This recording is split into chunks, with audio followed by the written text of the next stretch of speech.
Some of them will play, most of them will never play.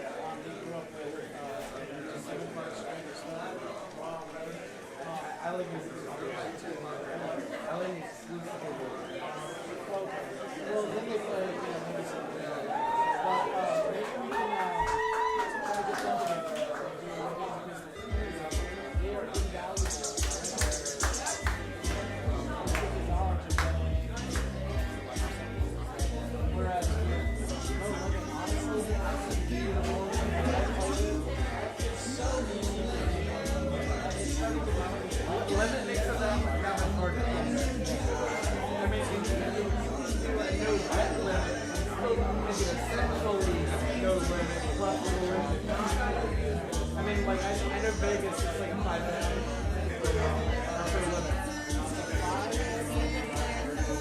Per Vegas.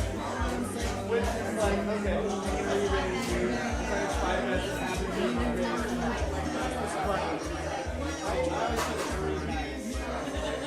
But I think Vegas is 5. A lot of places people play no limit to the limit. You know what I mean? So you can limit bet to your whole Broadway.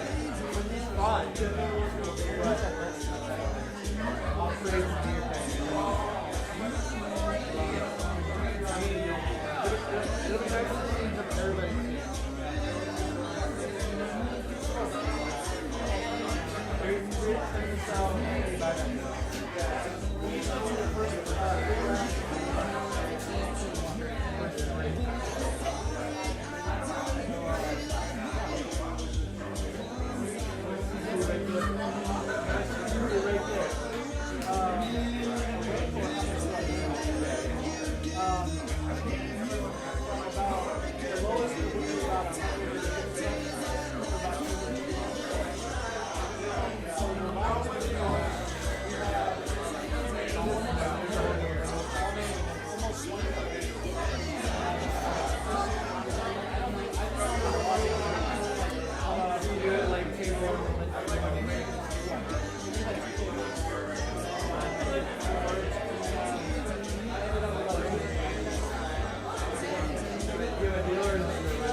David and I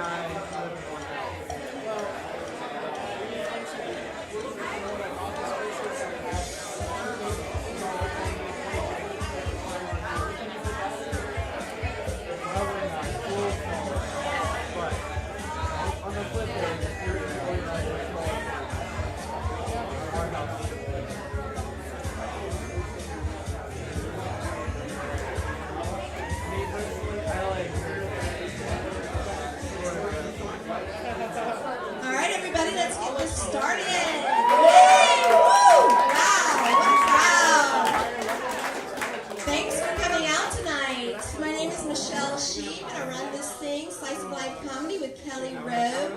She will be on the show tonight. Awesome comedian. We have got a great lineup. Our headliner tonight is Michael Robinette, one of our favorites. He's fabulous. We've seen him here before. He is just hysterical. We love that he's here. Want to give a shout out to our bartender, Justin. He has got, if y'all try it, he has got a drink called the Chocolate Bacon Jalapeno Surprise. So it's $8, and you will be surprised and pleased. Tonight, every time we do a show, we try to do a benefit raffle as well. Tonight's benefit raffle is for Asheville FM, Asheville Free Media. Kelly and I have a show on there Wednesdays 4 to 6 called Michelle and Kelly's Slumber Party.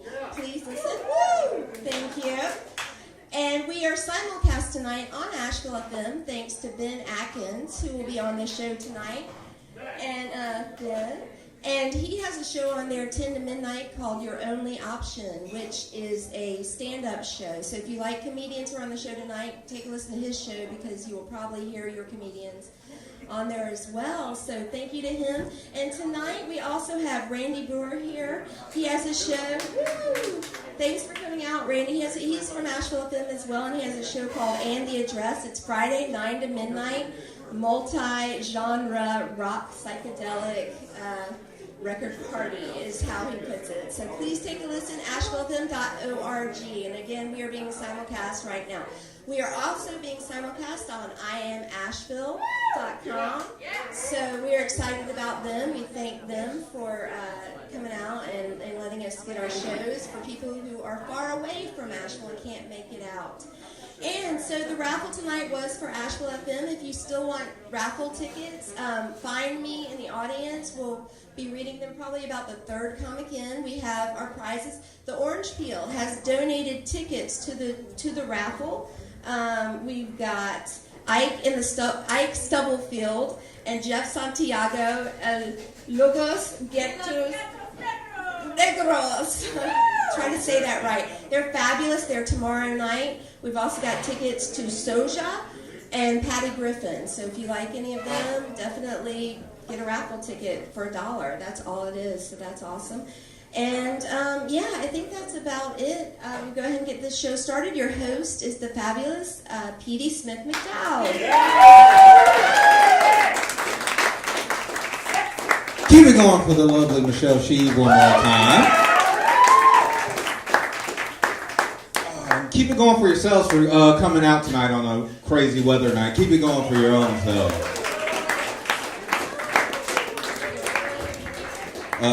You heard Michelle right. My name is Peter. Peter, yeah.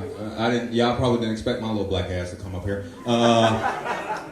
It's okay. It's Peter. You don't think anybody can mess up my name? It's very generic. It's Peter. It's not. But people still manage, find a way to fuck it up. Like white people say my name Peter, like it's supposed to be Peter. Black people say my name like the animal rights organization, PETA. Peter, you going to the stove? Peter, you going to the stove? Babies say P-die, or if you're Asian, you just add 3 more E's and it's P-die. But the old lady that lives across the street from me, she calls me every other P word except Peter. She'll call me Paul, Poseidon, problem child, anything. I think she called me a pussy one time. I'm not too sure about it. I came out the house, I was like, hey, Miss Jenkins. She was like, good morning, pussy, and then went back in the house. I was like, you an evil ass lady, Miss Jenkins. You and your Pomeranian. Everyone, when you leave here tonight, please be safe and be alert. You'll see strange things when you leave comedy shows. I left a comedy show in downtown Asheville, and I saw a homeless man having sex in the park. And then she got gassed by that. But it was funny because I was like, it's like, when you see something, you kind of stop, what the hell was that? And so he's just going at it, and then he just looks at me and goes, hey, stop being weird. I was like, how am I being weird? I'm not the one having sex in the park. I'm the one watching someone have sex in the park. I can't be that weird. My birthday was last Saturday. I still feel that hangover. It was my 24. I hate I'm 24 and my friends. You ever have friends that get over aggressive when it's your birthdays? They'd be like, it was my birthday. My friends were like, Peter, you gonna go fucking drink your head off? I'm like, no, I got work in the morning. No, I'm not gonna do that. He's like, you gonna go out and smoke your motherfucking lungs out? I was like, probably. They was like, you gotta do it. It's your birthday. You gonna go out and go kill a motherfucker? I'm like, no, I can't do that. I can't be in the courtroom and they be like, it's the state of North Carolina versus Peter Smith McDowell. How do you plead? Innocent. Why? Because it was my birthday. Judge like, oh, he's 24. Let it go. But I went to Virginia with my family, and I went to see the Harlem Globetrotters on mushrooms. Has anybody ever done that? I guess no one in here wants to relive their childhood. I was the most excited person there. There were little kids there, and they were excited. I was excited just to get nachos. I was like, I wanted nachos, and now they're here. Who got me these nachos? My friends was like, Peter, what the hell is wrong with you? It's my birthday. But it was in the middle, I had floor seats to the Harlem Globetrotter game because I'm a baller. That's how much money I got, $20. That's how much for floor seats at Harlem Globetrotter games. But I'm on mushrooms. I had an epiphany in the middle of during the Harlem Globetrotter game. I was like, Peter, look to your left. I look like my left and my right, and all my friends are there with their kids, and I'm like, all of us are 24, all of them got kids. I was like, Peter, you black? You 24? You got a job? You ain't got no kids? Nigga, you are rare. You are a fucking unicorn. And you ain't got no STDs. That horn is pure, baby. Then after that, I went to a strip club. Because I'm an adult and I can do that shit. And it's my birthday. But I was in a strip club for like literally 30 seconds because I heard, like as soon as I walked in the strip club, I heard the worst stripper name in the world. Like I was on mushrooms and I immediately crashed down. I was like, I don't even want to be here anymore. I walked in there and they're like, everyone give it up, come into the stage, give it up for the one and only Apocalypse. And I was like, ain't that death? That is not sexy at all. My dick is so flaccid right now in the strip club. I am leaving here immediately. Anybody here who know who James Franco is? Okay. Any of y'all who don't know who James Franco is, James Franco is an Oscar-nominated actor. He went to Warren Wilson. And so occasionally he'll be like in downtown Nashville. And I saw him at Izzy's Cafe. And I walked in there and I was like, oh shit, that's James Franco. Don't nerd out. Because I didn't want to go up to him and be like, you got your ass whooped in Spider-Man. I didn't want to be that person. I didn't want to be that dude. So I sat there next to him and he's on his laptop and I'm on my laptop and I was like, damn. I don't know what he's doing right now. He's probably looking at Oscar-nominated scripts and shit. I'm looking at girls' photo pictures on Facebook. We just two normal people doing normal people things, baby. This is how we do it. But then some dude came in there and it's like he busted up in Izzy's Cafe and he like looked at us and he was like, I seen you before. And I look up and James Franco looks up. He's like, yeah, I know you. And I looked down. I was like, shit, he talking to James. And he was like, hey, I seen you do comedy at the Lab. And I jumped up. I was like, nigga, that's James Franco. The fuck you coming to me with this shit, for? Like whatever little celebrity I had, I passed it on to James Franco. I was like, I know you know who that is. He got his ass whooped with Spider-Man. I know you know who that is. Let's talk about something recent. Brock kept his job. That was kind of dope. That's kind of cool. I ain't vote for him. I ain't vote for Mitt Romney neither. Cause you know, like when you were voting, they had like, you can like check Barack Obama, or you can do a scratch and sniff for Mitt Romney, or you could just write in anybody's name. And I was kind of confused. I asked the lady like I was voting with, and I was like, hey, I can write in anybody's name? They're like, yeah, anybody's name. I was like, anybody's name? They're like, yes. Anybody's name. I was like, anybody? They're like, motherfucker, if you don't vote. And I was like, fine. Hulk Hogan. Because ladies and gentlemen, when Hulk Hogan took office in 1984, gas was $1.72. He had the championship belt for 4 years. By the time he got up from the championship belt, gas was $1.07. I don't know about y'all, but I need Hulkamania to run wild over this country again. ASAP, or one of you nerds better invent teleportation pretty quick. Because driving at night sucks and driving high is horrible. Are you guys ready for your first comedian of the night? Your first comedian, he was on NBC Smash, and you may have seen him in Sex and the City. Give it up for the one and only Dave Bradford. Hey.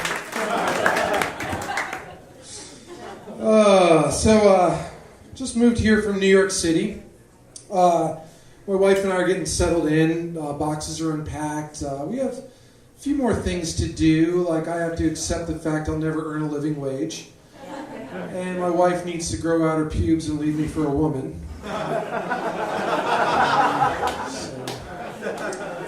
If everything goes according to plan, though, you'll see me this time next year in front of the Mass General Store on a lice-infested blanket with a three-legged dog named Chiba. Stop by, say hello, buy a dream catcher.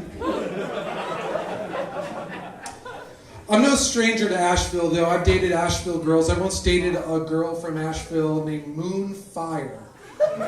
She changed her name legally to Moonfire, and I understand why, because her family name was Queef. And I don't know the ethnic origins of the name Queef. I think it's like one of those cultures with a language with sounds you can't spell. And when her great-grandfather got off the boat at Ellis Island, they said, "What is your name, good sir?" And he said, Q-U-E-E-F. I went to New York last week, and I was in a cab going to the Asheville Regional Airport. And I guess they're not really cabs here. It's more of a minivan with a magnet on the door. And the lady says, "So where are you going?" And I said, "I'm going to New York City." She goes, "On purpose?" I said, "Well, you don't like New Yorkers?" She said, "They're just so rude." I said, "Well, you had a bad experience in New York, I guess." She goes, "No, I'd never go there."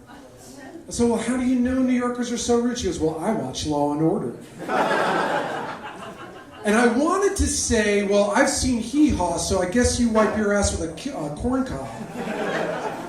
But that would be rude. I wouldn't want to perpetuate the stereotype. My wife is a fashion designer, and we were up in New York, and I find myself backstage at fashion shows a lot, surrounded by a bunch of naked supermodels. And it's a good thing I'm not creepy at all. And they were all complaining. They were saying, "We just can't find men in New York." She's like, "There are this many men, and like this many are gay, and this many are married, and this many are assholes, and there's just a very thin sliver of available men. And we can't get dates. We can't find single men." And I was like, "Well, have you ever been to Comic-Con? You could totally find guys there. It's like a Target rich environment." Monday nights in New York City are big for stand-up comics. You can do like 7 open mics if you just time it right. And you like run from one mic to another. And I'm running down 2nd Avenue last week, and I passed this little park. And there's this elegant, Hasidic Jewish man rubbing one out in the shadows of this little park. And like, I have never seen anything like that. When you live in New York City, you're used to seeing stuff like the homeless guy standing over a trash can, making sweet love to someone's discarded empanada. But like this man who belongs to this culture with all these rules about how you can dress and what elevator you can take on certain days, and apparently you can't be in the Olympics. Well, I mean, like, I've never seen a Hasidic guy in the Olympics. Like, I would totally watch that. The, like, synchronized swimming, like a bunch of Hasidic guys holding people up with a chair, trying to tread water. Anyway. But the one area in this man's life where he decides to let it fly, so to speak, he's standing in the shadows, stocking a bird bath with jellyfish. And he finishes up. This is a true story. He finishes up, and he like zips up, and he walks up and goes, "Hello, hello," and he walks across the street, and he goes into this hospital. And I just thought to myself, like, I don't care if there's an axe in my head. Like, I will never go in that hospital. Not because like he works there, but apparently they don't have private bathrooms.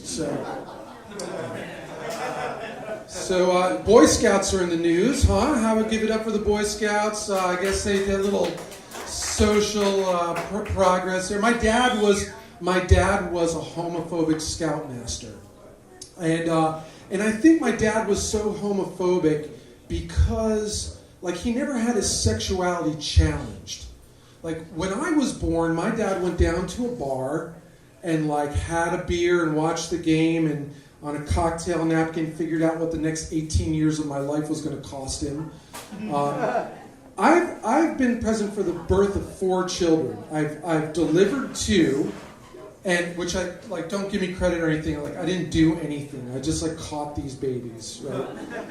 And I was there for like the birth of my own 2 children, and like I've had my sexuality challenged. I have seen what happens to a vagina when a baby comes out of it. I've seen that, like a penis has maybe like 3 looks, right? But a vagina can do these, you know, and like a straight man, like you know that you are a heterosexual man when you're in the delivery room and a baby is coming out of your wife's vagina, and you're thinking to yourself, now, would it be inappropriate if I asked the doctor, so doc, 3-4 weeks we're going to be back at it? That's what a heterosexual man would think. My dad never had that happen. And like a woman, you know, what event in a woman's life would maybe make her swear off penis for like the rest of her life? I don't know, maybe pushing an entire human being out of your vagina? Maybe that, but you know, 3-4 weeks later, her husband empties the dishwasher and gets her all horny. So, yeah, well, guys, that's my time. I don't have anything else for you this evening. Thank you very much.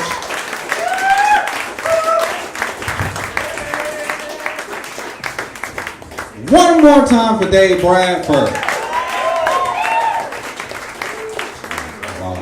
Microphone. Ladies, make some noise. Y'all can do better than that. Y'all better represent. Ladies, make some noise.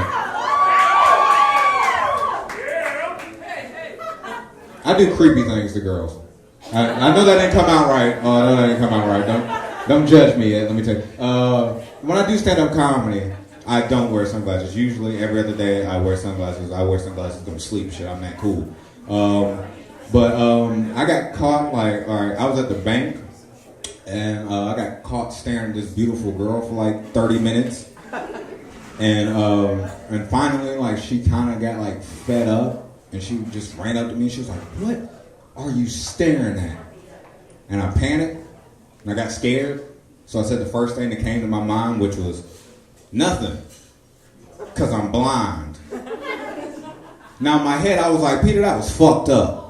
But in my heart, I was like, you so damn smooth. Did you think of that off the top of your head? You were going to the top. Because I knew I made her day. I knew I was the greatest blind person that girl has ever met when I got in my car and I drove the fuck off. It's cool I hit some people, make it look authentic. Because I keep it real. Your next person keeps it 110% real. He has a comedy show on Saturday nights on Asheville FM called Your Only Option. Everybody give it up for the one and only Ben Atkins.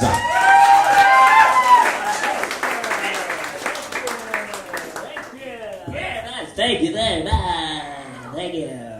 There are at least 3 Ben Atkins. I'm sorry. I'm not the one and only. It's at least 3 on Facebook. I know that. Why does this happen to me every time? Every time I have to do this and then move that on. Jeez, there's something wrong with my comedy, folks. My skills are wrong. I got problems. Tell us about it. My name's Ben. I'm a bearded fella. I got a beard. Bearded American, I like to call myself. I wear the beard. I shaved it off one time. I was really upset with it, and then I looked at myself and I realized I looked like Alfred Hitchcock. So then I willed it back. Go back! And I did. It grew right back immediately. It was great. But I realized when I looked at myself in the mirror after I grew it back that I looked like every abusive stepfather in a Lifetime original movie. Like all of them. Like every one of them. Here, hold on, I'll show you. Hold on, look at this, watch this. You'll do it because I tell you to do it.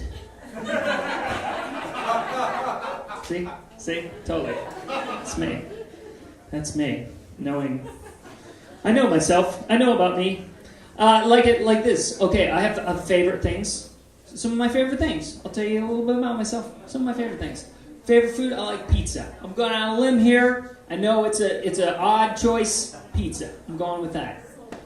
Favorite music, I like indie rock music, a genre of some type. Favorite sexual position is in.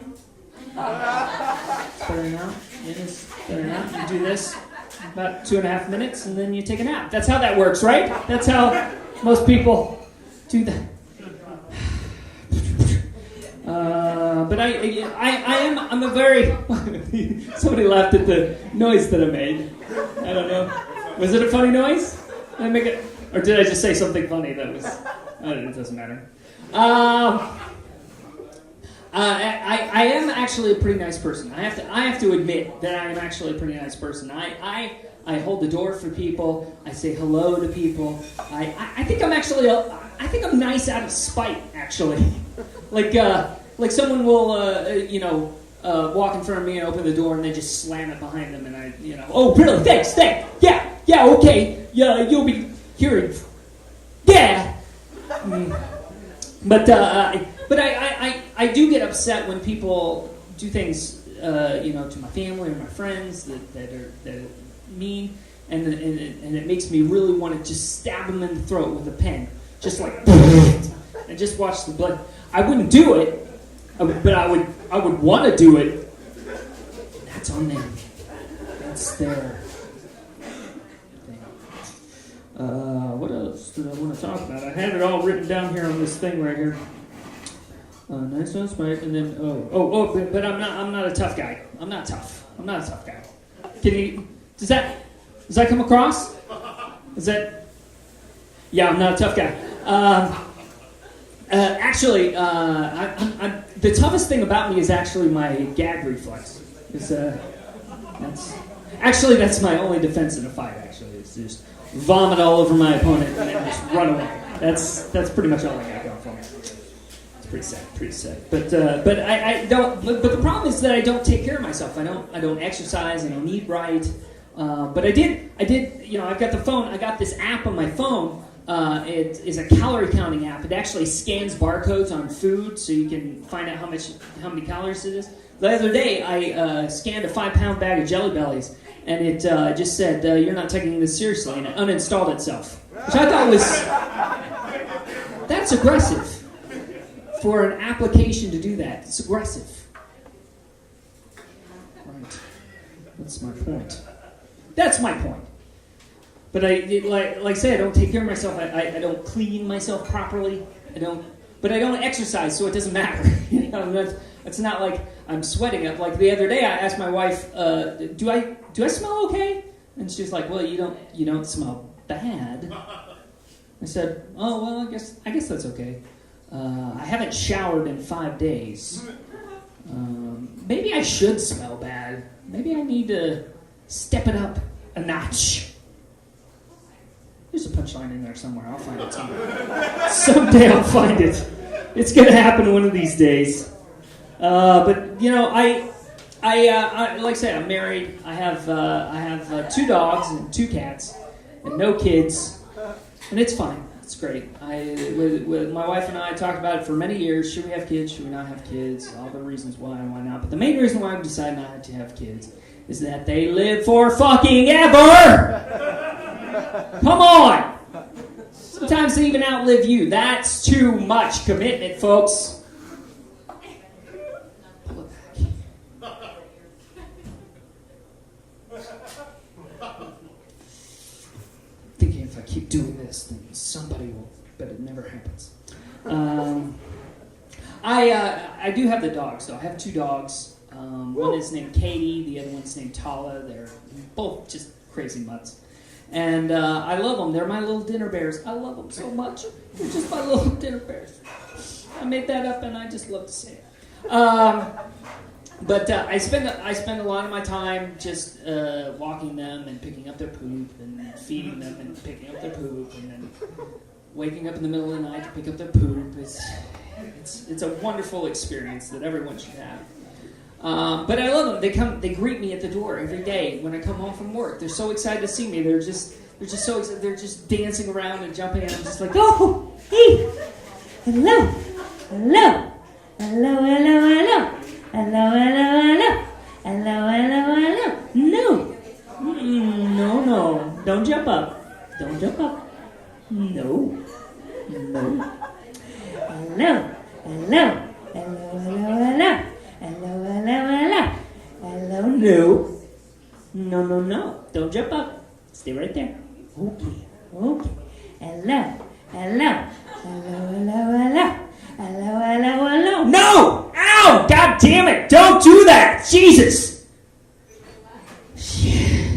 That hurts. Hello. Because I love my dogs. I love them very much because I don't have children. I don't have any children. I'm not a man. So anyway, I do have a radio show. It's on Asheville FM. It's Asheville Free Media. AshevilleFM.org. It's on Saturday nights from 10 to midnight, every Saturday night.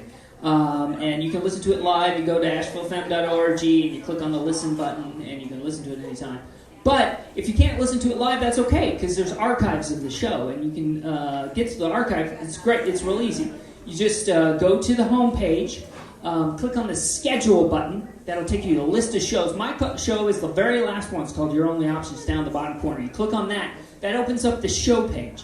On the show page, you're going to see my show, a little description, and then a list of playlists. That's just links to playlists. You don't have to worry about that. Below that, there's a link to another listen link. Now, that's going to play the archive listen, but that's actually not the best quality. You actually want to go up to the top. There's another link that says high, low quality. Pick the high quality choice. That's going to open up iTunes. When iTunes open up, it's going to prompt you, do you want to play this? Yes, you do. Click yes. That's going to open up iTunes. It's going to play through that. You're going to enjoy it. Thank you very much. Have a good night. Bye-bye.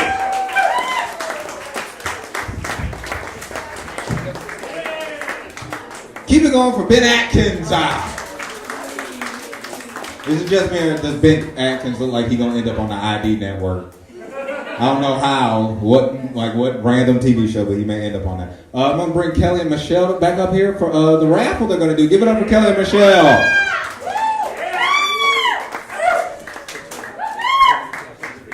Hi, everybody. Thank you again. If you purchased a raffle ticket from AshevilleFM.org, we are really excited. You want to try, sweetie? 826. All right, look at the last three digits on your ticket. We know it's hard to read in the dark, but wait, what was the first one? 826 826 and 817. 817. And we'll do two more. Oh, hi-oh. Sexy. Great. Pick a prize. 816. There you go. 816. 814. Okay. And we're going to do two more, and that is it.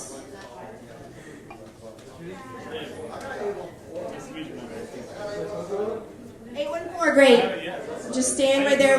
We'll just meet you right over there in 1 second. 820.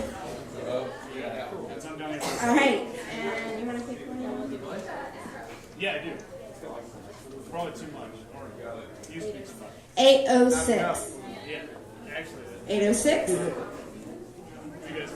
806. He plays a lot. Okay. Thanks, everybody. I haven't played him. Kelly, can we get Kelly come back up here? Can we get Kelly come back up here? Come here, Kelly. Come here, Kelly. Come here, Kelly. Ladies and gentlemen, here at Slice of Life, we bout that life.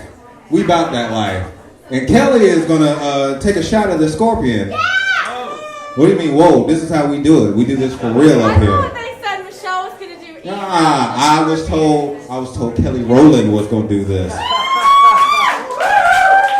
We're gonna turn this to a fraternity house. I need Chug on this. Chug, chug, chug, chug, chug, chug, chug, chug, chug, chug, chug, chug, chug, chug, chug. Oh shit! She did it. Y'all white people crazy. I wouldn't done that shit for nothing. Y'all would have to pay me ass loads. Your next comic. Y'all braver than me. I got work in the morning. I can't use that to get out of work. That's why I was a scorpion last night. Peter, take your ass to work. Your next comic comes all the way from Greenville, South Carolina. He's a good friend of mine. Give it up for the one and only Justin Thompson.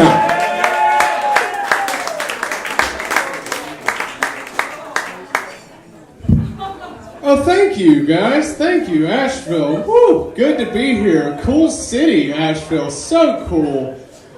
I feel like this is the kind of town where you don't have to go very far to hear a Modest Mouse song.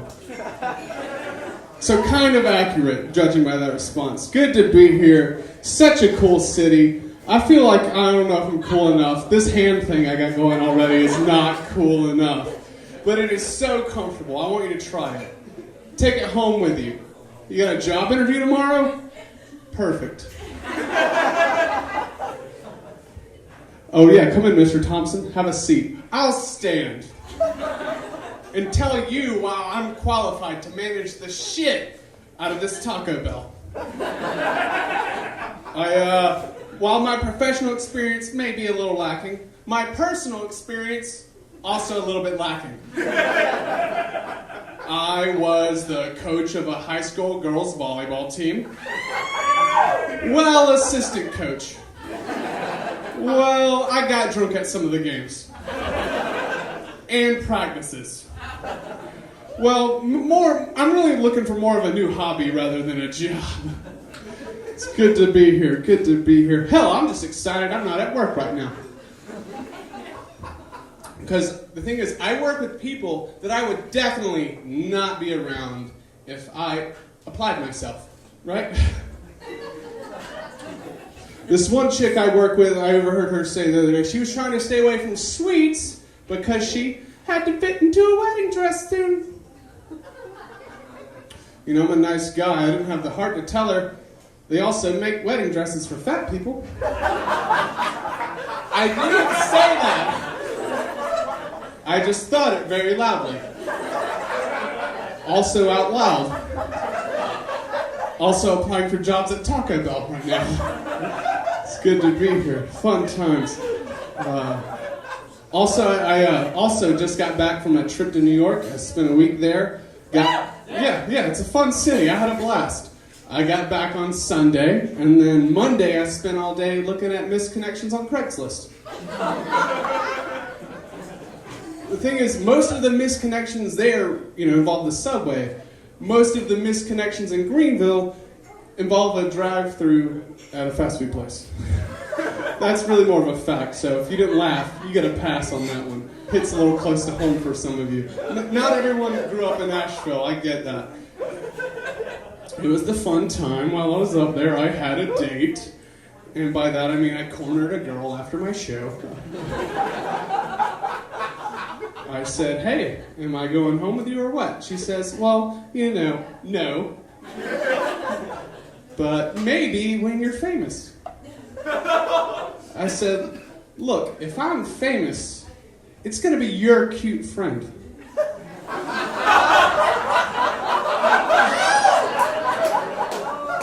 That rejects me.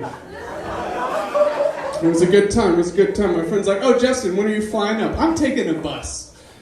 It was a good time. They're like, "Greyhound?" "No, cheaper than that." And I realized halfway through the 12-hour ride that I was, the only white person on the bus. But since I realized only halfway through, that means I'm not racist. If I noticed right away, there would have been a problem. It was a good time, though. It was a good time. Kind of a dark joke. You guys are kind of a dark crowd. I can sense that. You guys, too, have seen the sadness permeating our everyday existence reflected in the eyes of someone working retail. Or you work in retail. I boiled it down, though. I recently figured out what depression is. Depression is peeing in the shower. Twice.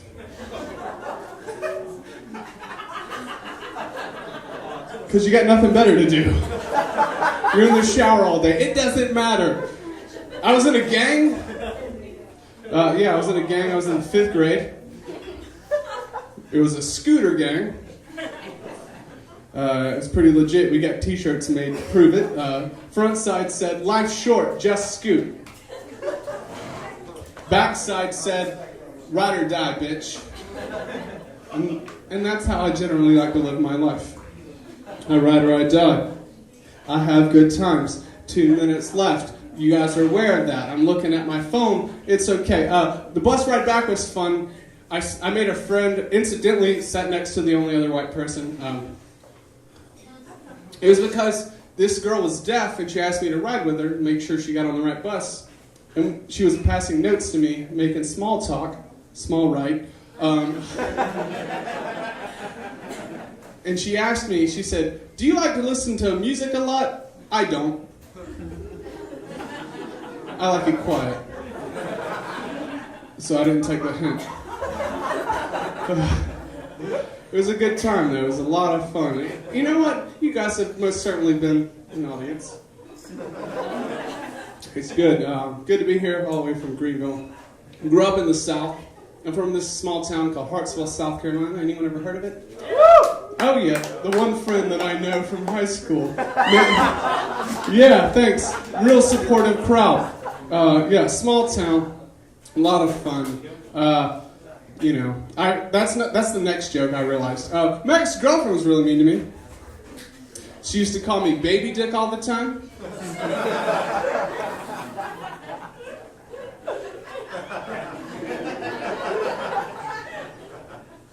Let me finish.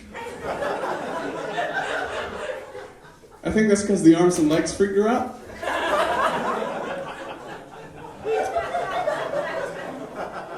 I am from a small town. I got this sweet, traditional old Southern grandmother. Kind of a nice old lady. Kind of a mean bitch. You know how it is. She's trying to be helpful, saying stuff to me like, "Justin, but you're so handsome.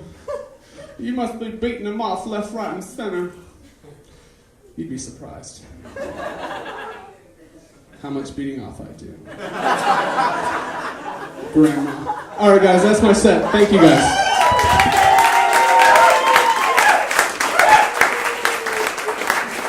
One time for Justin Thomas. Keep it going,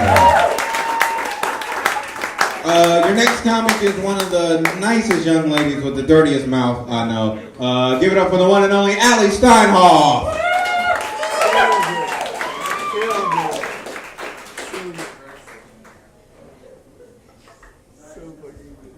Hey guys, how are you?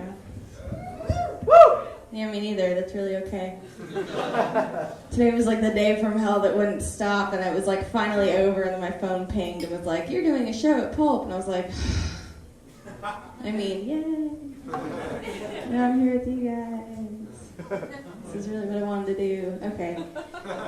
My least favorite game, Find the Smell. Because like even when you win, you lose. You know? I hate it. I hate all those Subarus with the hippie-ass bumper stickers on them that we see all over Asheville. You know what I'm talking about? Yeah, I just got one for free. So I'm like, oh, like, free car. I had to take it. Covered in them. Covered in them. Like, don't believe everything you think. What? What is that even? I look like the biggest douchebag driving down the street. Like I'm going to DC next week, and I was like, I chose to fly because I don't want to go into another city with my car. Like I don't want other cities to see that. You know, I can be that asshole in Asheville. Like I have created a game where I take the bumper stickers off the car, but I can't just peel them off. That'd be too easy, you know? I only do it one at a time, and I only do it in public, and I pretend that it's not my car. People flip the fuck out in the city. The other day, I thought this man was gonna like strangle me because I pulled off an Obama 08 sticker. I was like, calm the fuck down. I think he's gonna win in 08. You know? I'm going to say I'm 97% sure. Maybe like 98.7% sure. This next joke is for Petey because he loves it. Like nobody else likes it. But it's his favorite fucking joke for some reason. He's got bad taste in comedy, if you haven't noticed. God bless him. He's doing the best he can. I used to watch a lot of daytime television, like talk shows and shit. Anybody watch Tyra? Wow. Wow. Let me tell you what you missed. That's good. Anybody watch Oprah? No? You need to spend more quality time with your moms, okay? This is how I talk to my mom. We watch Oprah and Tyra. No, you know how Oprah did that show where she gave away cars and, you know, she was like, you get a new car and you get a new car. And it was awesome. Yeah, Tyra Banks wants to be Oprah, but she sucks at it. So she had women on her show that were victims of female circumcision. I know, you were like, I thought we were going to laugh. And I'm like, no, we're going to bring it down. I don't know, you guys are all upset, like never mind, that shouldn't insult the audience. Stop insulting the audience on stage, I gotta remember that. No, but these women, had been just mutilated, and she got them surgery to reconstruct their coochies, It was great, I was like, awesome. She's like Oprah. I'm like, no, Tyra, because you had to rub it in their faces. Because she wasn't just like, we're getting you vaginal reconstructive surgery. She rubbed it in their face, like, you get a new coochie, and you get a new coochie. She's like, we're all getting new coochies. Because she's a man. What'd you say? You want one? What'd you say? Yeah, you want one? That's funny. That's cute. Anyway, I can't, I have to let female hecklers be. Because I've had 3 too many of them try to physically attack me after a show. One was here. She followed me outside and stared me down for the full length of a cigarette, just like, finally I was like, okay, what? And the gist of it was, there was a point where she was like, I'm a paramedic. Next time you get in a car accident, call me and see if I save your life. Yeah, I was like, bitch, it was just a joke. I don't even remember what I said. It was probably true. Online dating to me is like online shopping. I don't really like online shopping because it's like you never know what you're going to get. It's like never quite what you think it's going to be from the picture. It's like never quite the size that you want. It's just always like a little bit smaller than you thought you were ordering, I think, is my problem. I don't know. And this town is just too small for online dating. It's fucking creepy. Because, like, you see guys, like, I'll see guys I actually know. When I used to do it, I was like, oh, ew. And then they send you shit, and you're like, no, dude, I know you. Like, we see each other 3 times a week. I didn't ask you out on purpose. Okay, so when we're in here. Guys, stop insulting the audience. It's rude. It's not nice. Something tragic and funny happened this week. My poor boyfriend broke his hand. He fell down a flight of stairs and broke his hand. Yeah, and you guys are like, that sucks. But think of it the other way, because I love it. When I tell people that, I imagine him having to tell people that I fell down a flight of stairs. Because immediately they're like, he pushed her. Or like, there were no stairs. He beat her. And what's funny about that, even funnier, is that I beat the shit out of him. There were no stairs. I did it, but nobody's gonna believe you. I'm talking to a microphone in front of a room full of people, and no one's gonna help you. I love it. It's insensitive. It's great. Because you're like, is she kidding? I don't know. You wouldn't help them even if I wasn't. So nice. I don't know. I like to do CrossFit. It's really fun. It's like a drug that I'm now like, I love it. There's lots of benefits. Like the other day, I lifted more than my body weight. What the fuck is that? Yeah, I did a handstand push-up the other day. Also, that's like what? And I am just 100% comfortable vomiting in public now, and don't even hesitate anymore. It's very freeing. It's a very freeing experience. I was like, where was this in high school? No, but there's a lot of like Olympic weightlifting. Anybody know anything about that? Anybody watch CrossFit Games? There's an Olympic lift called the snatch. Yeah. It's funny because every time we get to the gym, they're like, we're going to do snatches today. I'm like, yeah, everybody looks at me like I'm the asshole. And I am. Because we did those a couple days ago, and, the trainers are all super fit because, they work out all the time. And, I'm just doing snatches, whatever. One of the trainers comes by, and I'm like, hey, Kyle, you want to come look at my snatch? He was like, yeah, it's good form. It's a nice, solid snatch. I was like, thanks. One might even say it's a tight snatch. Right? I was like, we should call that other trainer over here to come look at my snatch. He was like, he is married. Leave him alone. I was like, it's a really good snatch. I'm really good at it. I am really good. That's what's funny about it. Because then the owner of the gym was like, that was awesome. I took a video of your impeccable form and put it on the website. I was like, this footage of my snatch on the internet. I told my dad to watch it, and he was like, you're an asshole. But then he watched it, and he was like, 75 pounds, that's the shit. He was like, that was awesome. So I'm a dick is the summary of that joke, I guess. I could summarize all my comedy with, I'm an asshole. But I think I'm funnier than everybody else does. Okay. And then I ruined momentum. No. My dad likes to tell this story about when I was a little kid. I was like 2 years old. I walked in on him in the bathroom. And 2-year-old Allie goes, Dad, what's that? He said, well, sweetie, it's a penis. 2-year-old Allie goes, I want one. Which sounds kind of a lot like 22-year-old Allie. Like, let's be real. Yeah. And his response was perfect. I love buying him #1 dad stuff because of this. He said, well, sweetie, when you get older, you can have one. You can have as many as you want. And I do. Thank you, guys. Have a good night.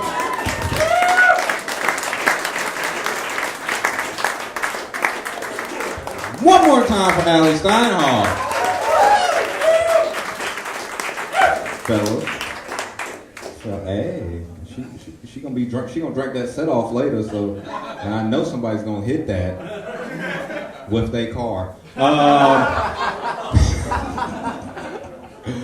Your next comedian, if you bring your milkshake to the yard, he will drink it. That is his intro. He told me to tell y'all that. I love this man to death. He is an amazing comedian. He's a good friend of mine. Give it up for the one and only Charlie Gray. Thanks, Puddin'. That's what it was, right? I don't remember. That P something. I get it. I wanted to be like Allie and lift my own body weight, but it turns out the sun's too far away, so that's a bit of a bummer for me. I love Asheville so much. Like, even in the bathroom, the graffiti is so inspiring. It's like, you can do it. And I'm like, you're right, I can. This town makes me feel wonderful. Oh, guys, I am a pretty big deal. You might not know that. I get emails from the Big Lots, right? And the reason that's a big deal is because I've been inside of Big Lots, and I know they don't have the technology to do that. So there's like some guy at home office like typing these in manually. I don't get emails from like Big Lots. I get from Big Lots at AOL.com, which is takes a month, but I feel pretty solid about it. I feel pretty fucking good. Somehow we turn out to be the heroes in every alien invasion movie that they make in Hollywood, which makes no fucking sense. It really doesn't when you think about it. What are the aliens going to do? Use up all our resources, eat everything, kill humans indiscriminately. I think we're just pissed that they're messing with our game. It's like, no, we were doing that first, guys. We are really, really fucking good at it. We don't need the away team coming in, making shit of what we do here. Let me tell you the worst part about humanity. The other night, I sat on my couch and ate a steak. It's my leather couch. I ate a steak and finished it off with ice cream. Let me break that down for you even further. I ate the mom, covered the milk that she made for her babies with sprinkles on the skin of her dead father. There is nothing that can come here that is worse than we are. There just can't be. There can't. What? It's made out of fire and shit. That's the only thing that could come down and ruin our day, I think, guys. This is a fun town. How many of you have been to the Mass General Store? You got that here? You excited about the Mass General Store? You like your landmarks? Good. We have one in Greenville, too. It's great. If you don't know what that is, it's like, what if Nana and Pop-Pop opened up a store but had no idea how the fuck prices worked? For some reason, it's like $20 for a backpack, but like $350 for a water bottle, and it's like, man, I don't know if that's the right price. And it's like, just roll with it. It's fine. I went into the Mass General Store and I saw an item that filled me with such exuberant joy that I nearly shat my pants, which is handy because pants are 16 cents. Check that out. That item was called a bear bell. Finally, Now when I'm in the woods and I hear jingle, jingle, jingle, I'll in fact know that is a bear wearing the bear bell and not Santa on a drunken bender. The son of a bitch is ornery in the off season. You may not know that.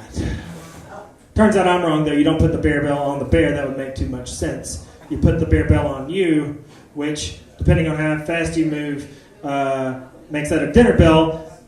I move at the speed of sad. Immediately less enthused. This is bullshit, guys. What else you got? And I'm like, well, we got the bear honey teriyaki glaze that you smother all over your body as you wait for death.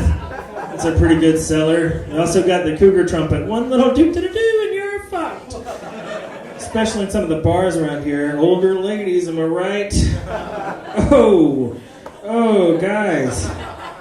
Guys. I have tits and a fat ass. Nobody gives a shit what I do, but Kim Kardashian is every goddamn where. The hell's happening with that gang? Why can't I be famous too? It's horse shit. I was at a restaurant the other night and a friend of ours was late. They were texting with another friend and found out why. The reason they were late is because they went to the parking garage and unfortunately they couldn't get in because somebody had jumped off the top of the building and killed themselves. It was on Mother's Day. And everybody was like, oh shit. And I'm like, well, that may not be the worst case scenario for that situation. And it's not because I don't value human life, I do. It's because there are worse things in life, and I've experienced them because I too have been on a bus, Justin. Horrible. Okay? I get on a bus. I too. Only white guy there. What's up with that, guys? Minorities everywhere. I like the human rainbow. It is beautiful. It is wonderful. I love everybody on that bus. I sit down. The person that sits next to me, not a deaf person, a Nazi. It's me, every color of the rainbow of human spectrum, and a Nazi wearing a members-only jacket, which is fitting. And he had a bag of peanut butter and jelly sandwiches that he had made inside of the bag of peanut butter, like inside of the bread bag. It was amazing. Very, very efficient. While awkward, maybe not the worst experience on earth just to sit beside the Nazi in the members-only jacket with the peanut butter and jelly sandwich bag and a Bible. It is worse, however, when he insists that, well, everyone that's not a white European is ruined in this country, and I have to yell very loud, I don't quite agree with that statement, every 6 minutes. I was kind of hoping that whenever we stopped to go to the bathroom and stuff, that somebody would, like, murder him, but it turns out all his stereotypes about ethnicities were wrong, and everybody was really nice to him. Turns out that the Nazi ones are really right. Those motherfuckers are efficient. He made it back to the from the bathroom in record time. Every time. It was horrible. When I'm not doing this, which is degrading myself in front of strangers, I work at a coffee shop, which is fantastic because it affords me something that doesn't happen in real life, and that is sometimes attractive women have to talk to me on purpose in order to get what they want. This girl comes into the coffee shop the other day, and she is exactly my type. And by that, I mean about a 4 with a limp, because I don't aim high. Before I can throw down some mad game, as I am wont to do, she says to me personally, but still loud enough for everyone else here, she says, "Oh, where's the hot guy that works here?" I know, I was there. That hurt my heart, but it tells us 2 things, doesn't it? 1, obviously, I'm not the hot guy that works here. Good job putting that all together. Proud of you. But this is digging deeper, too. It tells us, more importantly, it tells us that she knows that I know that I'm not the hot guy that works there, which was just to kill off any self-esteem I had before she walked in the door. It's okay, miss. I'm too fat for feelings. Please just bounce anything you want off of me. It'll probably bounce. It hurt my heart and made me sad. So instead of my normal professional self, I said to her personally, but still loud enough for everyone else to hear, I said, "I am so sorry. You just missed him. He just left with the tall, pretty girl that didn't have lopsided boobs or a lazy eye. Stepped right the fuck out. Bet you if you hobble up them stairs fast enough, you can catch him, you club-footed bitch." I'm the manager, guys. And that story's not technically true because it was actually 5 girls that came in at once. I said, "Where's the hot guy that works here?" And it's like, "He's off on Tuesdays. Check the weekend." I worked in customer service long enough to discover something about human nature. We had a fire extinguisher explode inside of the restaurant one day, and it sent fine particles of whatever the hell it is in fire extinguishers everywhere. It spread through like a fog. It was so dense you couldn't see. Most of our customers had to leave. This one guy walks in the door, surveys the landscape, and then kind of ambles over to the counter and says, I guess you guys are closed, huh? All right. I have a feeling the building could have been on fire, just roasting like the flames of hell, and he would have made it to the counter where I'm like behind it, like covered in a flaming rafter. And he's like, "Listen, I know a lot of your staff are missing or dead, but can I get like a soy latte? I'll get it to go. I'm being unreasonable here, guy. I have needs. Fucking needs." I have a personal trainer. I know that's hard to believe. That's not the laugh line, asshole. I'm working at it. And the personal trainer is great, but I have the feeling the personal trainer is lying to me. And it's not like you're doing a really good job, because I'd see right through that. I'm clever. I've got glasses. But no, the personal trainer says, all right, what we're going to do now is called a squat thrust. You're just going to go down like this, and then you're going to go up, and then you're going to go down, and then up. I'm like, that looks like I'm fucking myself on the floor, but you're right, it does look easy, but then you actually do it, which was not what I was doing at all, and it's really, really hard, and I think that they're not called squat thrust. I think they're called, fuck, you're killing me! But he doesn't want to tell me, because how many would I do if he started it off that way? I don't think a lot. I don't think too many. I knew I wasn't really serious about losing weight the moment that we bought a juicer, because that's buying a gadget to solve a problem, and that's just fucking useless. That's only one step above, like saying, well, I guess I don't need 2 desserts. Get that out of the way. I don't know why they're marketing juicers to like fat people anyway. It's like, no, you're going to lose weight. No, you're not. You're like separating everything healthy from the fucking vegetables and fruit over into this like dry paste of veggie chum and telling them to drink the sugar water. For fat people, they're like, just turn the machine around. You give this to your healthy friends, and then you just eat this dry ass, pasty, nasty fucking goop, you fat sack of shit. Oh, sorry, you're not the fat sack of shit. You're going to eat it from the fat sack of shit. That's what we're calling this part, but you do have a lot in common, so you can see how I made the mistake. Trying to get the women to recognize me. I've been doing a lot for that. Been working out, been showering. I've got a new cologne. It's called Summer's Eve. It's because women like douches, guys. Come on, get it together.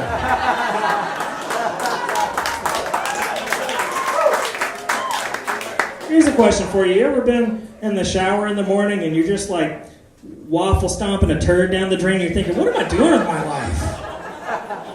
This is the same shit every day. But it isn't, because that would be disgusting. It's a different one, guys. It's a different one. No leftovers here. Came to an interesting discovery with my girlfriend.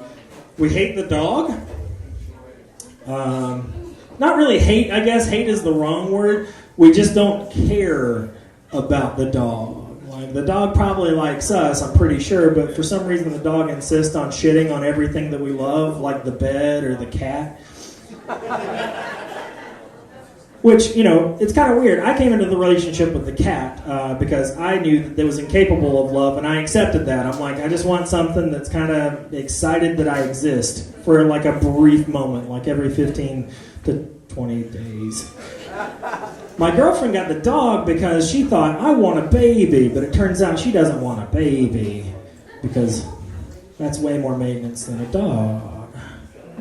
So the problem with the dog isn't just that it shits on things that we love, and it also shits bigger shits than it is, which I don't understand the math behind that. It's like some sort of devil engine is inside of its intestines, and all of a sudden it just turns our apathy for the dog into these giant gelatinous piles of horror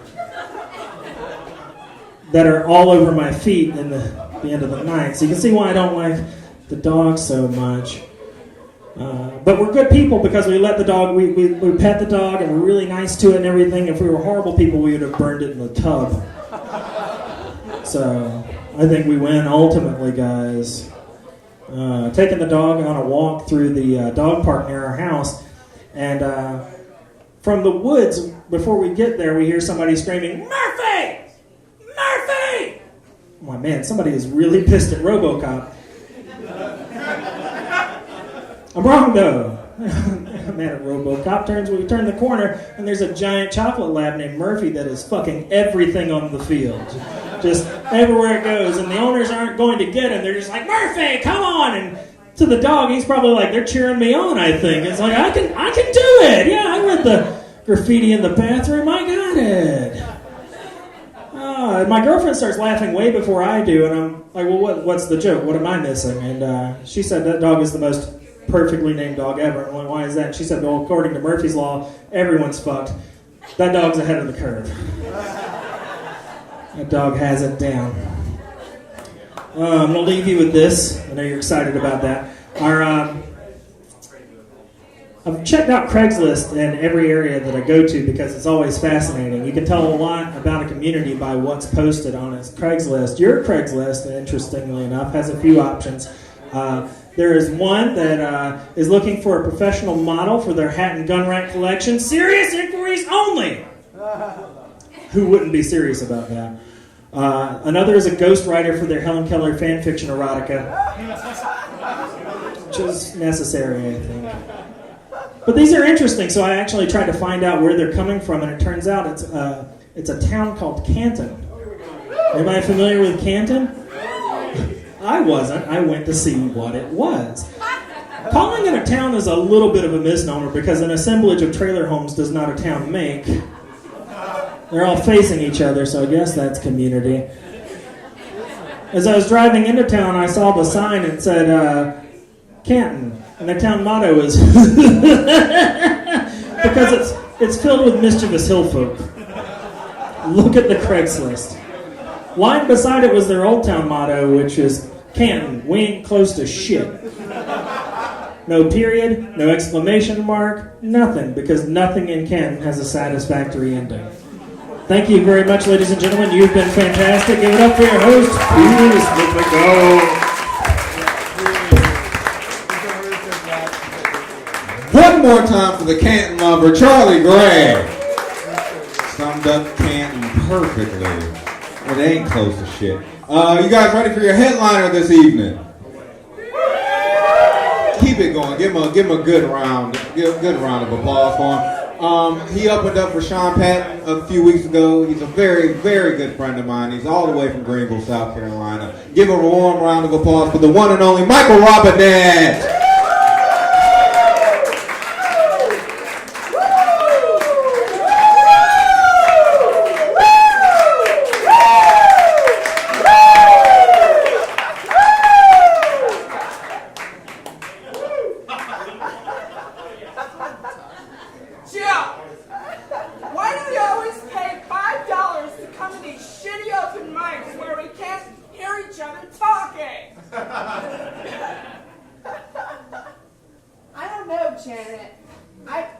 Can you say that again?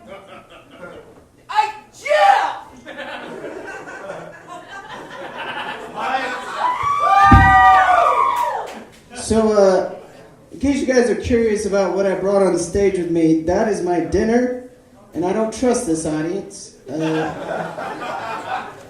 a brown paper bag. That's seriously my dinner, and this is something we're going to talk about later. That's what my mom got me for my birthday. Petey inspired me. All this birthday talk. Sometimes I think homeless people are a little too comfortable talking to me. Yeah. I get it. I look like perfectly normal for this town. But like, drive a mile south of here and I am a freak, right? Homeless guys are just flocking. I had this guy come up to me recently and was like, Hi! You missed it, man! There's a guy here earlier giving $100 bills away to homeless people.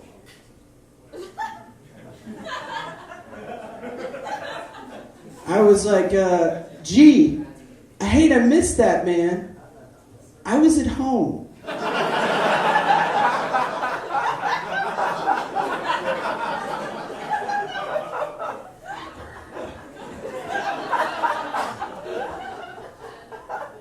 So let's take another look at me, and we can debate on this. I was an accident, right? Let's just come out. Anybody gonna argue that? Anyone think differently? It's pretty obvious. Just take another look. Yeah, my mom had me when she was 43 years old. So like no two people sat down together and had a conversation, you know? It's like, I think it's time for another one. Instead it was like 8 o'clock on a Monday night, and my parents decided to brew a pot of decaf coffee and watch Matlock reruns. My mom was like, Jack, you look just like a young Ben Matlock. And here I am, right? That's like my story. My mom thought she had the flu, and she went to the hospital, and it turns out she was pregnant with me. That's what she's very fond of telling me. I'm rewriting Jonathan Edwards' famous sermon, Sinners in the Hands of an Angry God. Yeah, it's just the Bible in all caps. Don't get too excited. Very complex. They say this. They say an apple a day keeps the doctor away. I tell you what else keeps the doctor away. Not having any health insurance. You guys, most of you have health insurance. I get it. It's a well-insured crowd. I hope Petey hasn't eaten mushrooms tonight and is pretending to be blind and accidentally doesn't run into 30 of you. That would be a shame. That would be a horrible, horrible shame. They say this. Also, they say that selfish people want to have their cake and eat it too. But I think the really selfish people are bulimics that want to have their cake and eat it too. Am I right, guys? Am I right? You guys are a nice audience. Do you like impressions?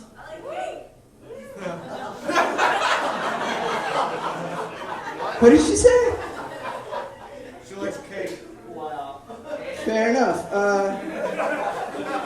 I'll do an impression of cake. Here we go, guys. Just for you, man.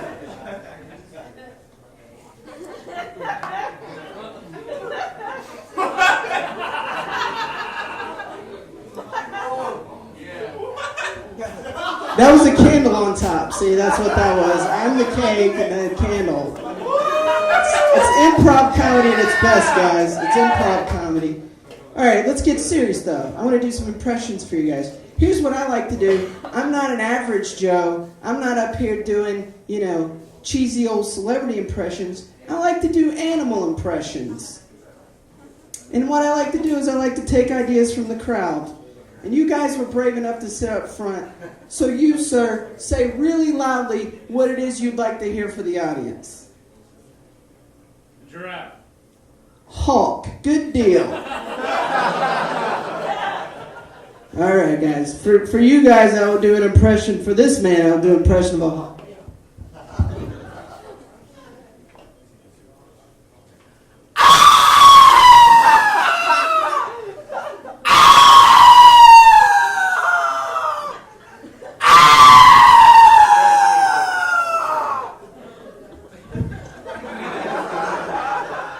That was a hawk. That's pretty good, right? That's pretty good. Yeah. That's pretty silly.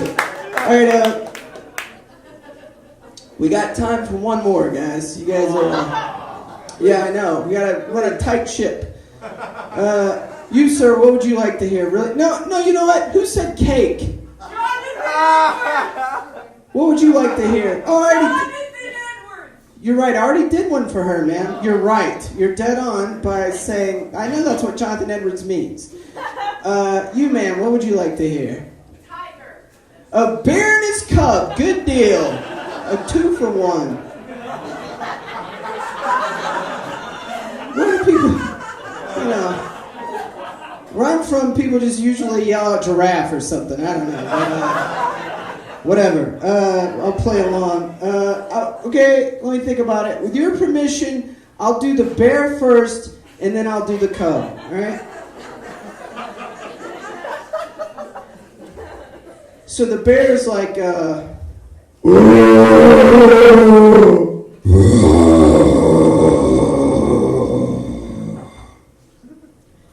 then the cub's like, all you ever want to do is watch sports and have sex with me.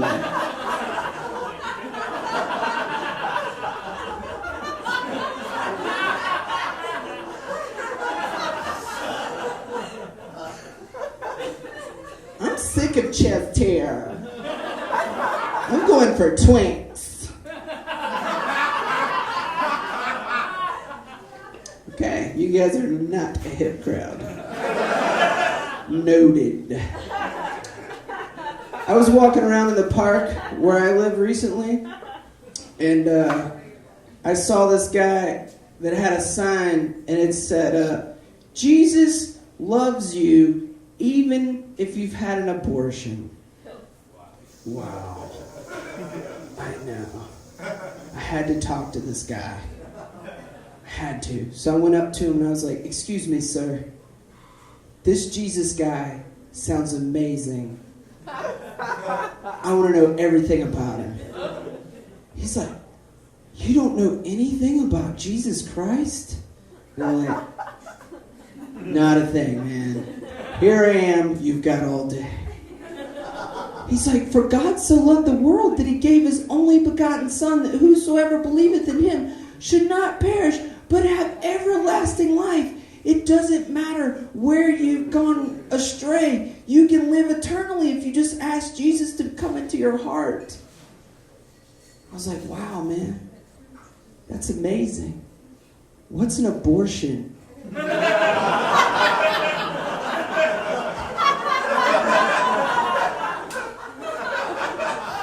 So much setup for that great person, right? You guys are like, where is he going with this? He can't say anything funny after where he's gone, but you're wrong. So just believe in me. Stay with me, guys. I'm on your side. I came here to make you laugh. All right? I get no joy out of just listening to myself talk. I got this sister-in-law named Tina. Yeah, that's funny because no one's been named Tina since like 1964, right? And my brother married this woman on purpose. And when I say Tina, you automatically envision a woman in your head. And she's giant. She could play college football. And not punter for like a tiny school, but linebacker for a Division I college football team, right? And she likes hanging out in her RV, and she's a firefighter. You got it, guys. That's Tina. You pictured her exactly. How did you know? So anyways, I was eating out with Tina one night at a tiny little restaurant in South Carolina in a tiny little town. And it doesn't matter. All you need to know is this town is so tiny, anyone could describe anyone else to a sketch artist and they get it dead on. All right? You guys with me? It's a teeny little place. They don't even have a Mass General store. Or a Barley's.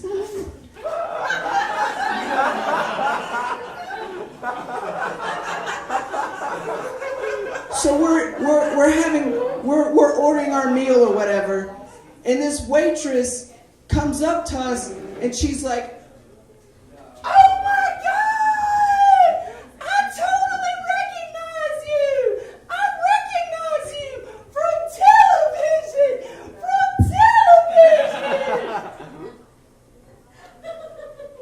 And it's true, Tina does have a public access television show about fire safety that airs at 3 o'clock in the morning. But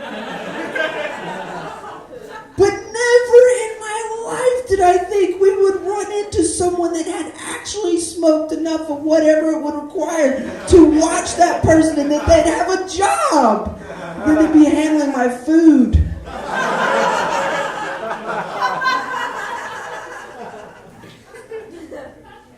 And what she doesn't realize is that she's changed the course of our lives forever. Because never again can our family go out to eat without Tina thinking someone's going to recognize her because she's famous from television. You won't believe it. We're out to eat a second time in the same town. This woman comes up to us. She's like, "Oh my God, I recognize you." Same thing. And I'm like, there's no way this could happen 2 consecutive times. And of course, Tina boy, she is so excited, right? She's elated. She's like, probably from television. Happens all the time.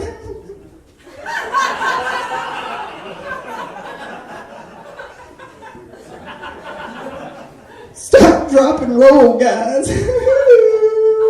I teach people how to be safe. And the best thing happened. The woman was like, "No, I don't think it was from television. Let me think." And Tina is so delusional. She was like, "You were probably at someone else's house, somebody on their television or something. You saw me on television. Happens all the time." No, it doesn't. It happened one time. No one watches your show. All right. Big thing in the middle there, and then we kind of veered off, and I get it, guys. I'm with you. I'm with you. I was in Denmark recently, and I saw this guy. He had a sign that said, "Best Danish meatball burger in the world, probably." Oh, God. So I go up to the guy and I says to him, like, "Hey, man, that's not how you advertise. In the United States, we say things are the best." And he was like, "Well, actually, in Denmark, we have a thing called Yonder Law, which prohibits people from being prideful in their advertising." And I know that's not a Danish accent, but just stick with me, okay, guys? I only do animal impressions. So it got me to thinking, though, what if we advertise this way in America, right? Folgers coffee. The best part of waking up is Folgers in your cup. What if it was like, incidentally, a part of getting out of bed is Folgers in your cup. You've got a microwave, right? It's probably yesterday's coffee. McDonald's. Ba-da-ba-ba-ba. I'm loving it. What if it was like, ba-da-ba-ba-ba. I'm not ready for a committed relationship to a fast food chain restaurant just yet. And that Karate Kid soundtrack would have been fucked, right? Because instead of, "You're the best, oh man, no one's ever going to keep you down, you're the best," it'd be like, "You're just okay, sometimes people are going to keep you down, you're just okay." That was a lot better than you guys gave it. It was like a real falsetto there, guys. Alright, we're done filming. Let's fuck around for a second. Some B-sides. You guys have liked some pretty disgusting jokes tonight, so let's run with that for a second. Let's face it. Like you like the douching, the waffle stomping, the peeing in the shower twice. You like that a lot. Let's see. So let's try this one. This is a one-man play that I wrote about the recession. It's about yeah, we'll just leave it at that. It's a one-man play that I wrote about the recession, okay? All right. So pretend this is a...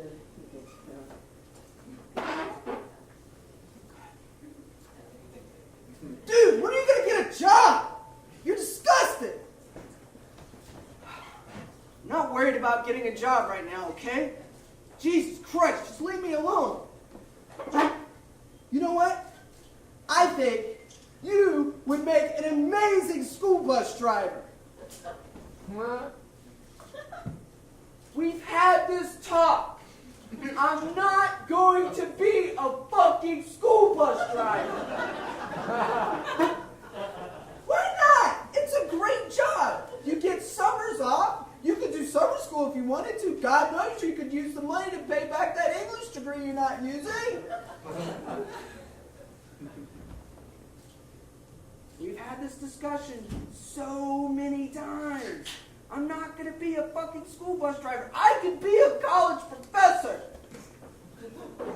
You can't get into graduate school. Why don't you want to be a school bus driver? You can't handle the truth. I want the truth.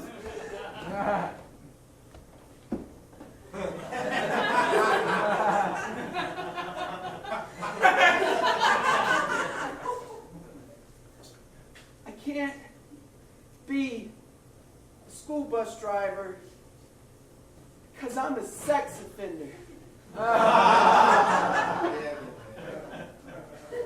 Why did you never tell me? Because you don't live in my neighborhood.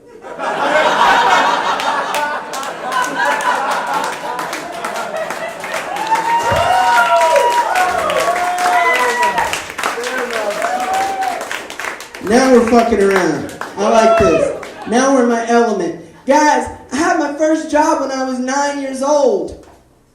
Yeah. I was selling flags, American and Christian flags, during Desert Storm. That was me. A short, 9-year-old, pudgy, disheveled-haired kid waving the old red rugged cross in one hand and 50 stars and stripes in the other. My grandpa would drop me off in the middle of July, as far away from shade as possible. I looked just like this. You see, I'm sweating. I don't know if you can see that. Yeah. He would always give me, before we would go out, we would eat breakfast at his house. Always some kind of high fiber breakfast cereal, you know? Like, instantly increase the weight of your poop, you know what I'm saying? Can you imagine a 9-year-old just out there like, oh, buddy's legs.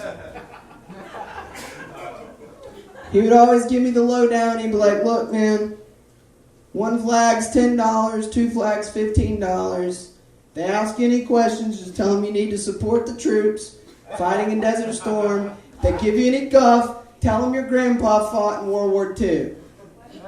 Which he didn't.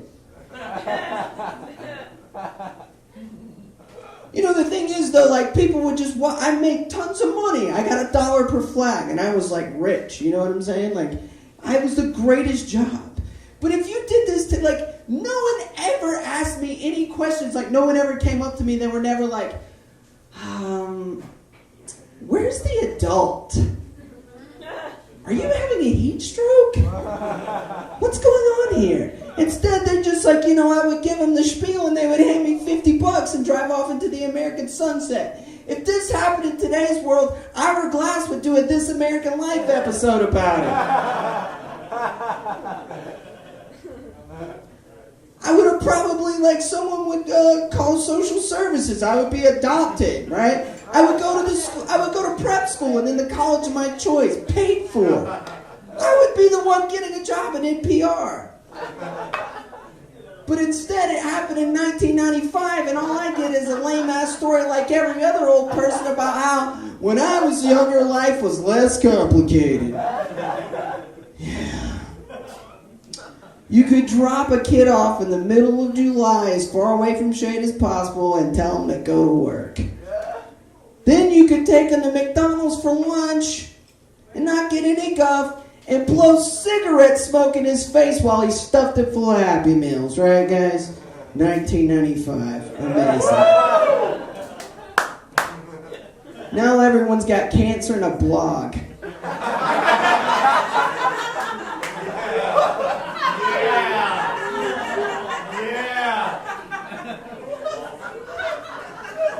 You hear people say this a lot. You hear people say this a lot when they've been wronged in life, you know?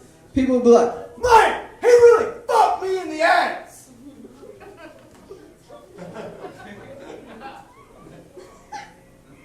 You know, let's talk about that Boy Scout thing for a second. I mean, I was thinking about this today, I was like, if I was part of an oppressed group that didn't want me to be in Boy Scouts, I would just go start my own Boy Scout group. But then I got to thinking about it, what would they do differently? There are already no girls allowed, right? They get merit badges for sewing and cooking. They wear nice little suits and they go out and sleep in the woods together. What are the kids supposed to do? You guys don't like that. You get what I'm saying? Do you guys know what's going on with Boy Scouts? Are you okay? The guy's like, not really. One person, that made me feel better. My point is the Boy Scouts are already pretty gay. Okay, got it now. I'm sorry. That's my point. And who gives a fuck about who wants to be a Boy Scout? Anybody can be an Eagle Scout, all right? That's all I'm saying. Build a fire, a little car, roll it down a hill, no big deal. And they're going to help you do all that shit. They don't give a fuck. So anyways, whenever people have been wronged in life, they're always like, man, he really fucked me in the ass. So I like to go up to people and I like to be like, hey man, who fucked who in the ass? Like, what happened here? He's like, well, my car insurance went up. So no one got fucked in the ass, right? No? Okay. See, that's really fucked up because you're taking an activity that an entire group of people enjoy more than anything else in the world and you're applying it in a negative context. Can't just be like, man, he really prayed in my church today. Or mosque or whatever, right? So I'm going to do my gay Boy Scouts a favor, right? Whenever somebody does me a swell in life, thank you. Thank you for that. I wait on it. Whenever someone does me a favor, I'm going to be like, man, he really stuck his big, fat, wet dick inside my asshole. Thanks a lot, guys. Y'all been awesome.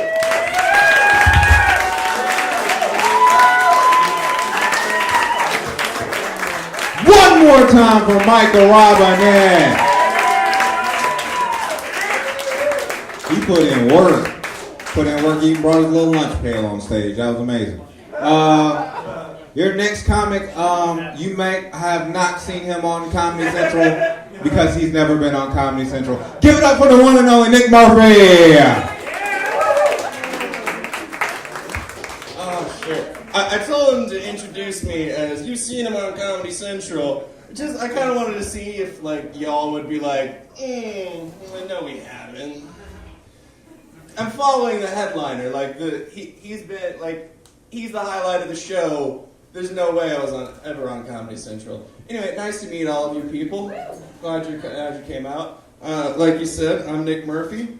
A little bit about myself. I'm from a big family. I'm the youngest of 4 kids.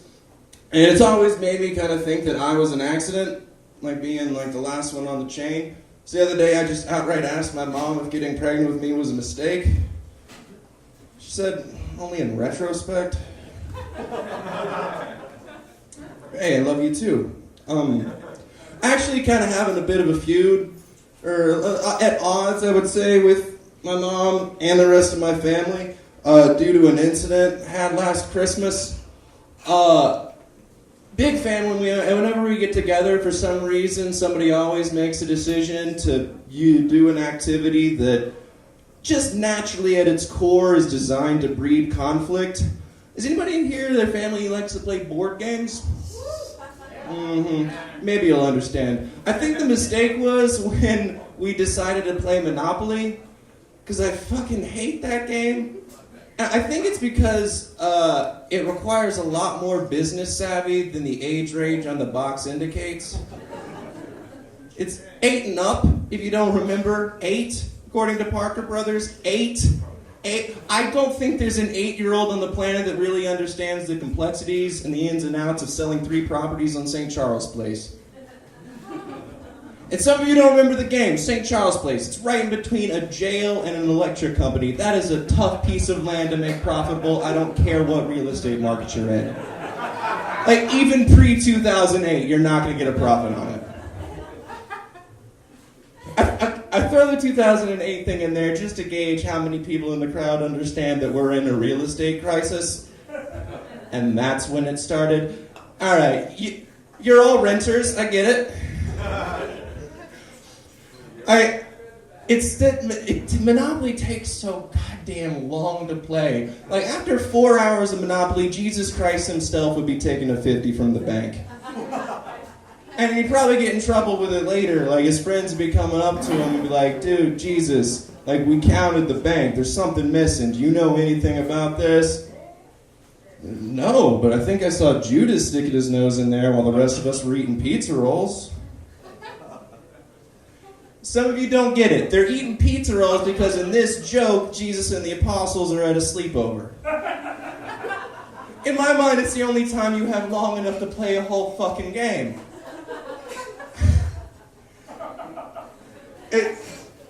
And all my memories of playing Monopoly as a kid are just the stereotypical, like, you know what, fuck this, I'm done with this game, ruin it for everybody. So, when we played last Christmas, we get in a situation, like, it's already a delicate situation. My sister brought her new boyfriend for the first time, and so everybody's, like, waiting to see, like, how he's gonna react, and we're at the third hour of the game, and I'm about to pass go, but I'm also almost broke. I can taste those $200. I'm rolling the die. I'm like, come on, just get me across. And I roll snake eyes, and I land on Park Place, and I see my sister's new boyfriend start to smirk because he's got a hotel, and I kind of revert to my 8-year-old self and just, you know what? Fuck it. Throw it across the room. Yeah, who's going to pay to stay at your shitty motel now, Lawrence? I think Park Place is sinking into the kitty litter. Why don't you go and get it quick before Missy Pipkins comes back, drops a coil, and ruins the resale value forever? I don't think they want me at Thanksgiving. Was that already 5 minutes? Fuck that. That was brief, but I loved it. Thank you guys so much. I'm Nick Murphy.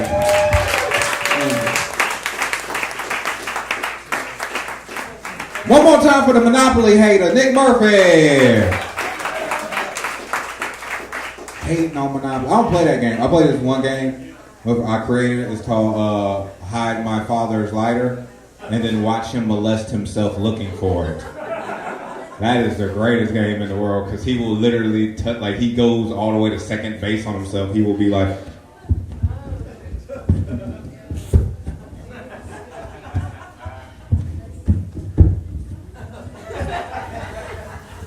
where the fuck is my lighter at? I'm about to take myself on a date after this. I'm fine as fuck right now. Look at his ass. It's amazing now.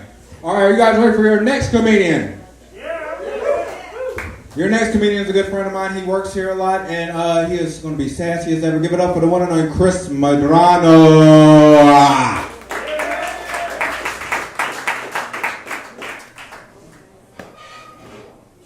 Hey, baby, what you doing, huh? You looking good tonight, man. You all look so good. So I'm half Latina. I'm from New York City. You know, I come down here to meet some boys and some girls. You know, whatever. Whatever you want, you know. I got some titties. What's going on? Oh, yeah, that's what I like. I like to hear that. I like to hear that so much. I'm sorry, I can't help myself sometimes. I'm Chris. I'm from New York. It was wrong of me to treat you like that and make you think that I was some sort of philandering homosexual, I guess. What I'm saying. That's wrong, and it's bad. Really bad. But I think the worst thing you could probably be is a Nazi pedophile. I really think that like pedophile is bad, and anytime you put the word Nazi in front of it, it's like a million times worse. Like Nazi podiatrist, horrible. It's Nazi philanthropist. He does good stuff, but he's a Nazi. It's not good. It's not good. Nazi surgeon, that's always bad, always dangerous. Likes to cut people up and do terrible things. So there's that. My girlfriend, we've lived together for a little while, and we're in the South, so sometimes I say my wife, because it's a great way to start a sentence, and it's, I don't want to scare people that I live with my girlfriend. She likes partner, and I've grown to like it. It works for me. I think she's jealous of the way I call the cat in at night. Like, I'm really good at getting the cat to come. Like, and when she does it, the cat's like, I don't want to go in there. You're scaring me. And for some reason, I just have a method where I'm like, come on. And he comes. And the worst part of this is that I feel like a really great sense of pride around it. Like, I speak to animals. I'm better than her. and that's really wrong. And but it's funny to me that I take such pride in my cat whispering. It's like a skill that's very hard to come by. We moved here from New York a little more than a year ago, and it's still hard to get used to the whole Asheville flow. People tell you I hear you, man, I hear you. I'm not listening. Nothing you are saying is landing here. I have no understanding, and I totally don't agree. But I hear you. I hear everything you're saying. And it's coming at me. I am going to be a father, and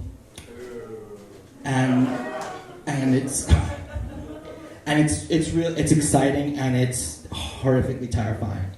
And it's my first, it's her third, and she's like doing it with grace and aplomb, and I'm like a nervous wreck and thinking to myself, like, all the bad things that are in my head, I don't brush my teeth some nights.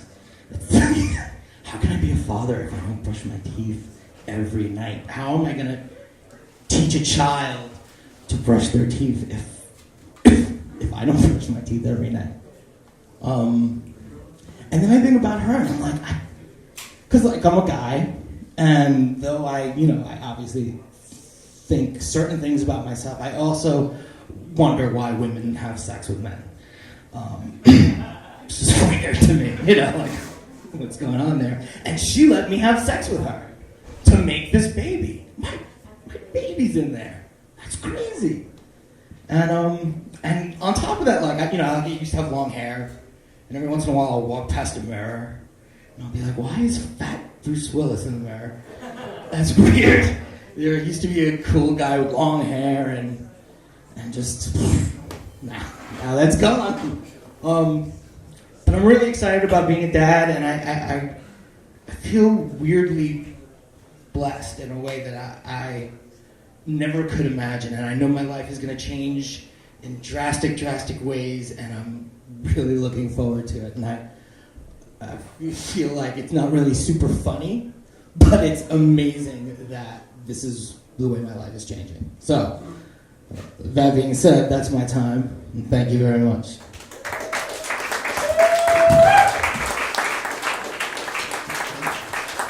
One more time for the famous cat caller, Chris.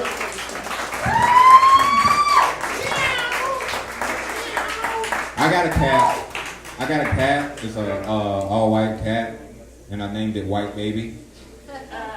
And I live in a predominantly white neighborhood, so occasionally I come out my front porch like, White Baby! White Baby! Come here, White Baby! You never see, you really see soccer moms hauling ass when I come to the porch. White Baby! Come here, White Baby! White Baby! White Baby!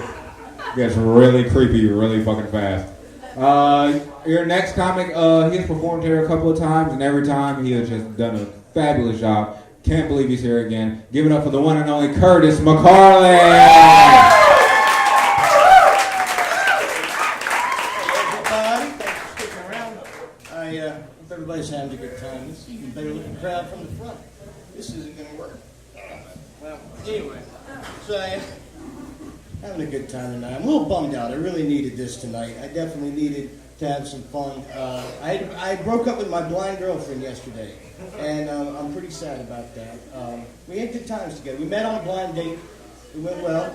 I thought it was classic blind date. Like, she didn't know what I looked like. I didn't know what she looked like. I didn't know she didn't know what she looked like. And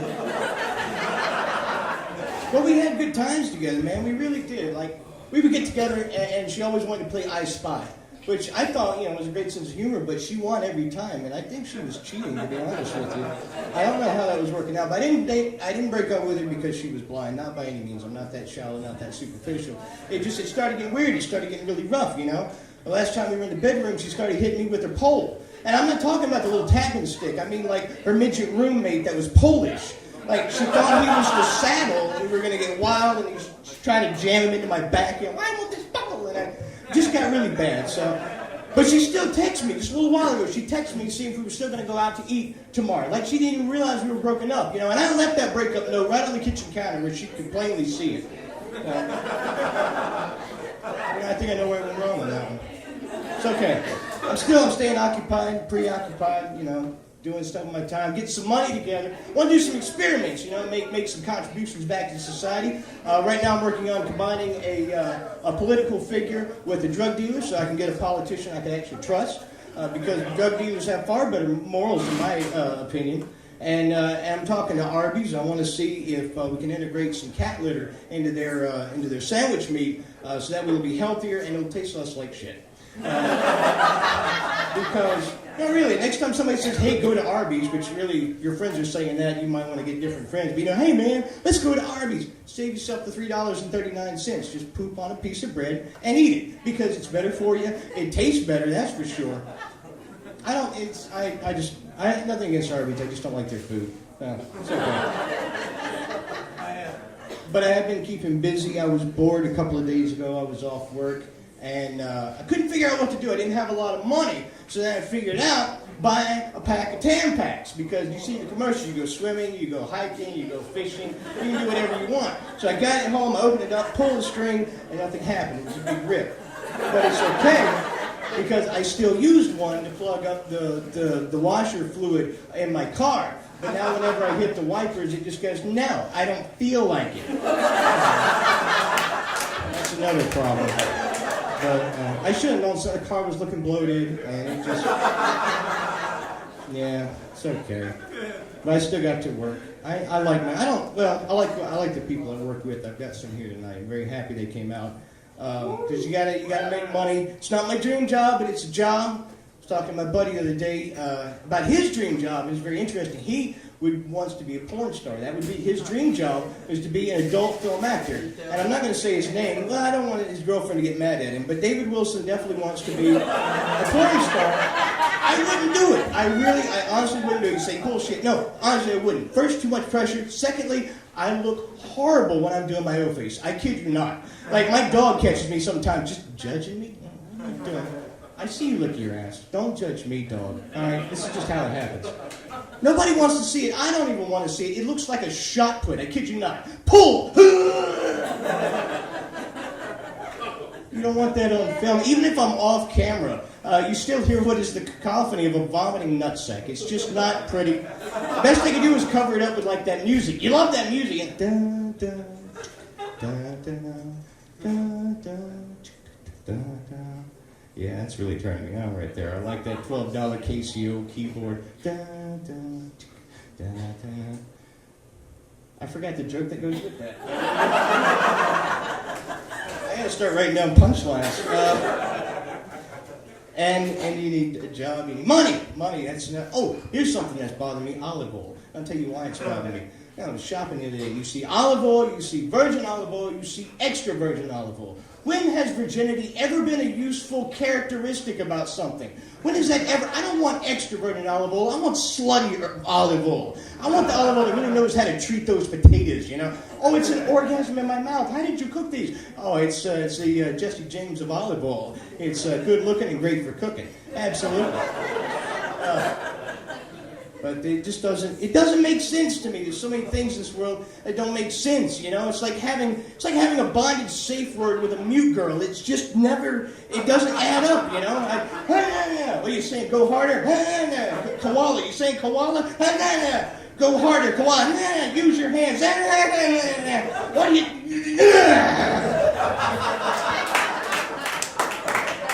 Never mind. You want to put on a record? Dun, dun, dun. Oh, good, I still got to use that one. But I forgot the last one.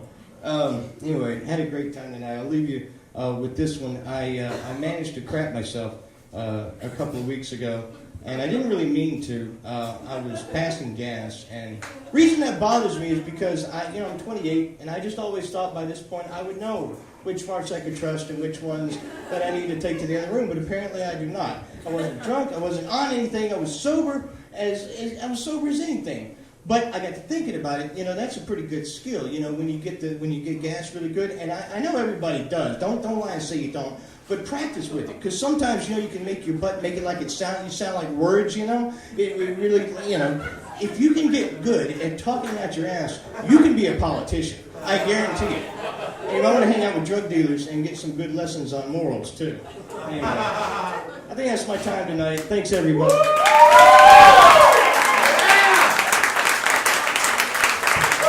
One more time for Curtis McCarley. Your last comic of the evening. He's doing double duty tonight. He is working sound and he's about to perform. Give it up for Jacob, the sound guy. Okay. Thank you all for hanging out for my debut. I've been with this Slice of Life deal since it began. If you've ever been in any junior high slightly to the right, you've seen me. So we're going to see what happens. Thanks for hanging out. Actually, I need this for the beginning. See, I'm already fucking up. So, I've been in the music industry for a while in a variety of ways. I work upstairs. I play in a band. I like all aspects of it. I like getting on stage, playing guitar. I like getting behind that soundboard front of house and pushing the faders. I like to go backstage, and show all the rap stars how to shoot dice. Anyway, I did a lot of weird things when I was a kid. I know we all did, but I still do a lot of them. One of the things I like to do, put my hands in front of my face, close one eye, blow my thumbs. Where are my thumbs? Oh my God. Try it sometimes, it's kind of cool. You do it with your arm too. Here, it's like you kind of quiver it a little bit like an amputee and say, oh my God, that's what it would be like. I think the NSA and autocorrect are in cahoots. NSA, National Security Agency. I was trying to send a text to a friend of mine one time. It was just, we're going to meet downtown at some point. And I was just like, hey, strolling around downtown, I'll meet you in a bit. I typed strolling around downtown and look up at what I typed and it wrote, strolling around doing terrorism. So I feel like if I would have actually not caught that and sent the text, I would have been flagged immediately, I'm sure. Nalgene bottles, anybody use those? I used to use a Nalgene bottle, and I used it for a while. And I started to notice that my average swallow is 2 ounces. And I thought, well, that's kind of an interesting fact. I'm going to turn to the first person I see and I'm going to share it with them. And I turn to a female friend of mine. I say, hey, guess what I just learned from this thing?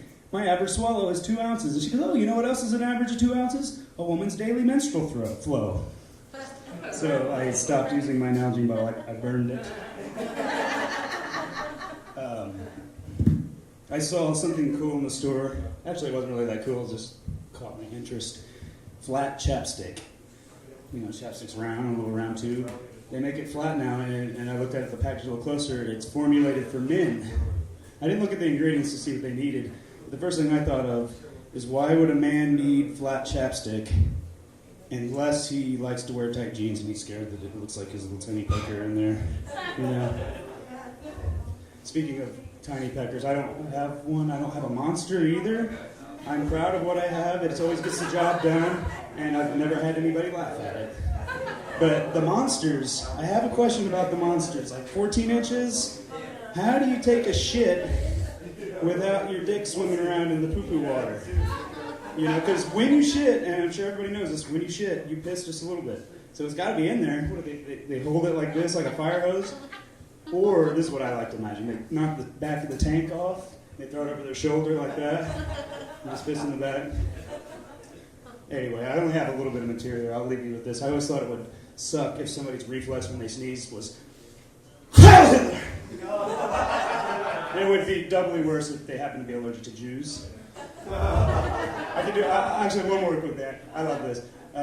I can do a perfect impersonation of my stepdad's sneeze, and I'm going to share it for you right now. This is like spot on rendition. We've compared waveforms; they're the same.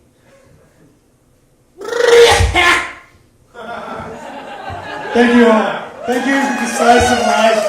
Let me do this. I'll work on it. I'll do it again someday. Thanks, Petey, for hosting. That was the most dangerous sneeze in the world. Give it up for Jacob, the sound guy. That sneeze sounds like an AK-47. Everybody getting low.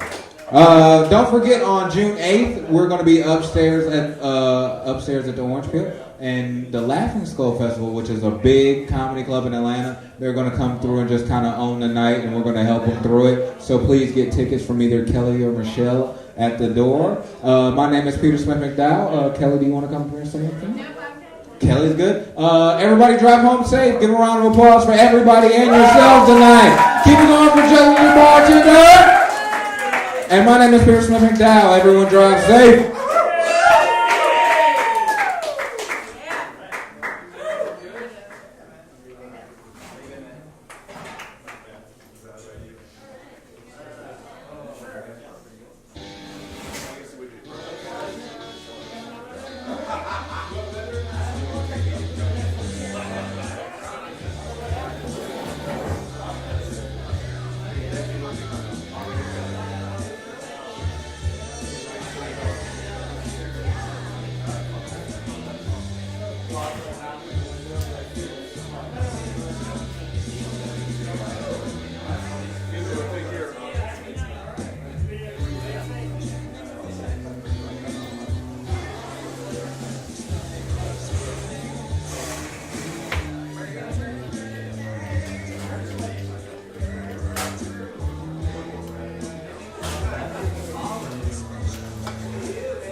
with the story I was planning on doing.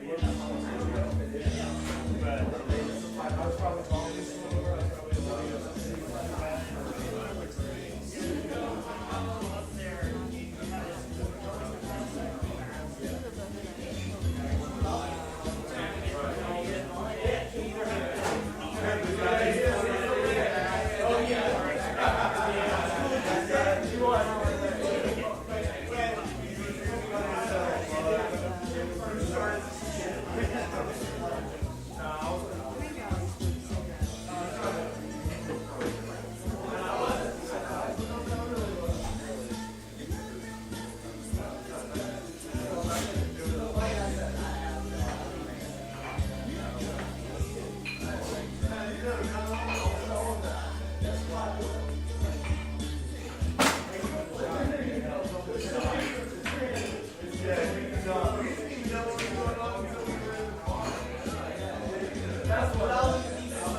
Thanks, man. You're doing real good too, man. That was funny. Yeah, I appreciate it. I will keep it up. Yeah, it's no matter how you try to prepare yourself, like thinking, oh, I can do it. It's gonna be this hard. This is what it's gonna be like. It's totally different than what you expect. Yeah. I've been in front of people on stage innumerable times, but I've always had either my guitar, my singing voice, or the entire band behind me. So it's really weird. But I liked it. Yeah.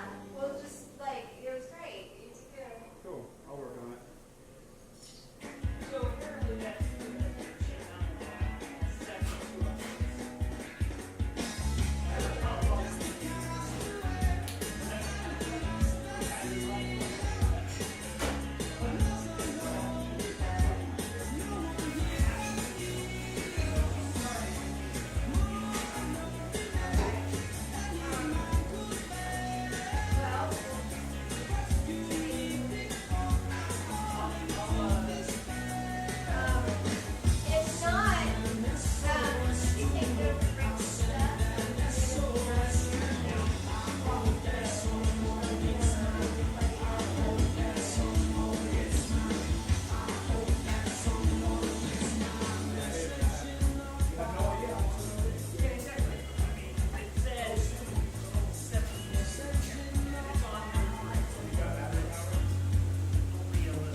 supposed to be seeing Kyle because that sounds more like a sneeze.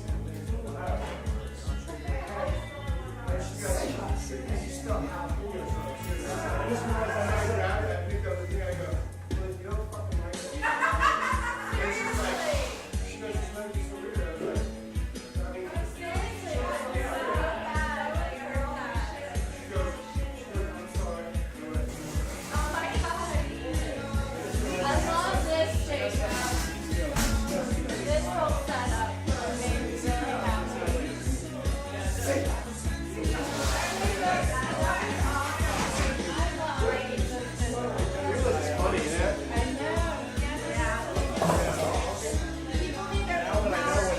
It has no bearings on how you guys.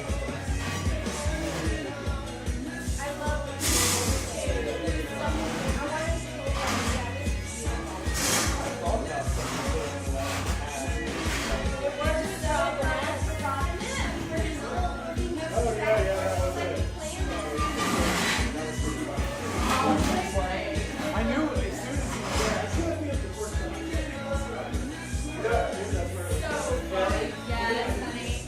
Kelly? Yes, babe. What you looking at? Yeah. The high tops work better, I think, for the atmosphere. Yeah, I like the high tops too. Yeah. I thought it worked. Yeah, I like having a couple little tables, but I like it. Low and then two hot, two such high tops. Already paid. Tables. Baby girls got to go to bed. The same way. At the Home Depot, get your birthday savings of 10% off any appliance of $397 or more. Get a little more appliance for your kitchen or bathroom at 10% off, a little less activity. Upgrades ahead. Just follow the savings to the Home Depot. The home at 10% off any appliance of $397 or more. More saving, more doing. That's the power of the Home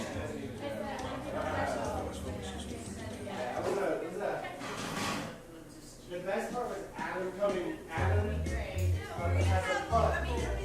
Adam came. And he's there. I don't We're want all to hear watching. something on the news about this guy's like Silence. Right? silence. And then I'm gonna crash. He's driving.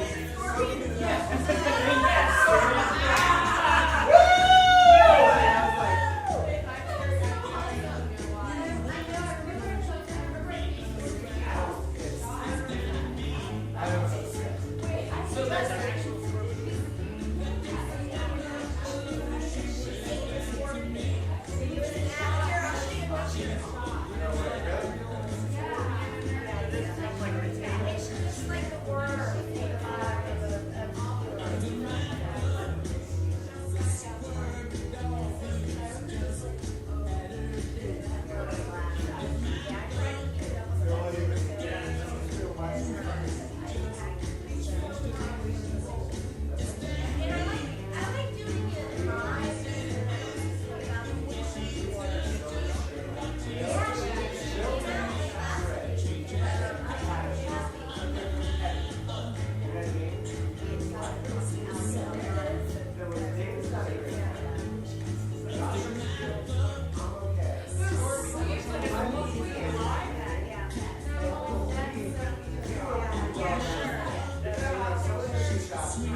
guys have a good night.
Charter Internet gives your whole family the power to stream movies, download music, and play games all at once. What do other DSL internet providers allow you to do? Here's a short list.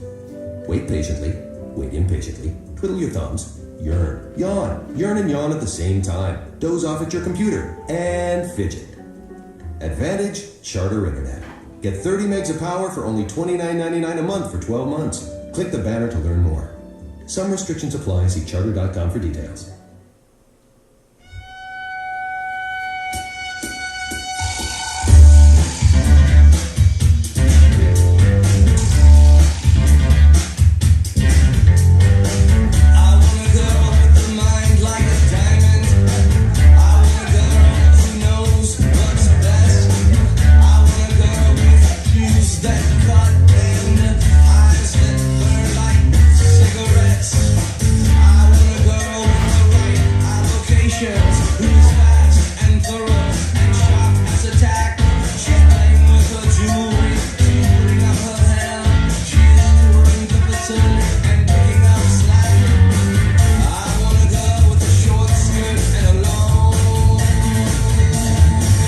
Jacket.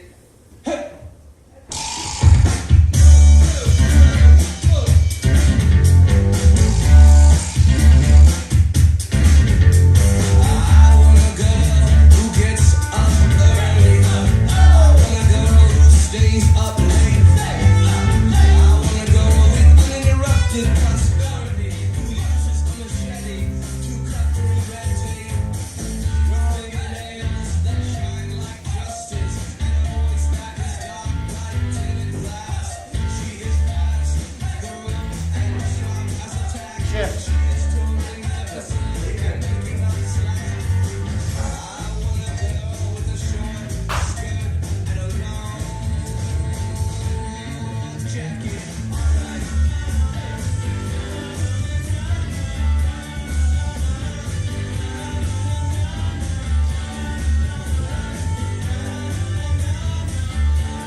Tell you how much I really like. You know that sweaty